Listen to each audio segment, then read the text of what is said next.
नवी मुंबईमधील एपीएमसी मार्केटमध्ये भाज्या महागलेल्या आहेत। पावसाळा सुरू झाल्यानं भाजीपाल्यावर त्याचा मोठा परिणाम होतोय। पावसाच्या पाण्यामुळे भाजीपाला खराब होतोय, याचा परिणाम थेट भाज्यांच्या दरावर होतोय। पावसामुळे भाज्यांची आवक कमी होते आणि त्यामुळे त्यांचा भाव वाढलेला आहे। तर भाज्यांचे दर वाढल्याचं व्यापाऱ्यांनी देखील सांगितलेलं आहे। याचा आढावा घेतलाय आमच्या प्रतिनिधी आकांक्षा देशमुख यांनी। पाहूयात। सध्या नवी मुंबई परिसरामध्ये मुसळधार पाऊस पडत आहे आणि त्या पावसाचा फटका नवी मुंबईच्या एपीएमसी बाजारातील भाजी मार्केटला देखील पडलेला आहे आणि त्यामुळे भाज्यांचे दर हे झपाट्याने वाढलेले आहेत। तुम्ही पाहू शकता की सध्या एपीएमसी मार्केटमध्ये आपण आहोत।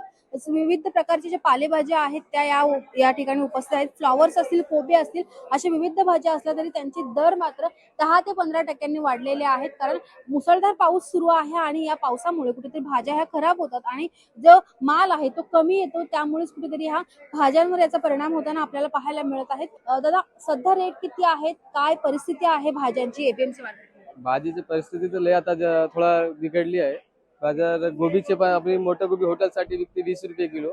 आम्ही खरेदी आणतो 16 रुपये किलो। तिथे येऊन आम्हाला 20 पडते, पण काय आता जास्त कोण घेत नाही ग्राहक। आता त्यामुळे 20 रुपयाला देते ते मोठं गोबी ते हॉटेलसाठी फक्त पाहिजे। विकायला ते 28 रुपये किलो, 26 रुपये किलो, 30 रुपये किलो विकते आम्ही। नाशिकचे माल येत होता ना, तो बाजार थोडा लिमिटमध्ये असता।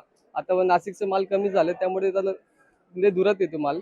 बेंगलोर वरून येतो माल, तिकडे ते जास्त टक्के जातो हे वाढते, त्यामुळे बाजार हे झाले। किती टक्क्यांची वाढ झाली असेल आणि याआधी परिस्थिती कशी होती? ते 8%चे 8-9%, 10% असेल ते, आणि 10 दिवसांनी ते सगळं लिमिटमध्ये असेल ते। नक्कीच आपण पाहू शकतो की संपूर्ण पावसाचा परिणाम हा भाज्यांवर झाला आणि त्यामुळेच कुठेतरी दरात देखील वाढ झालेली आपल्याला पाहायला मिळत आहे। व्हिडिओ जर्नलिस्ट सुनील सह मी आकांक्षा देशमुख, लोकशाही मराठी, नवी मुंबई। लोकशाही मराठी ऐका, पहा, जागरूक रहा।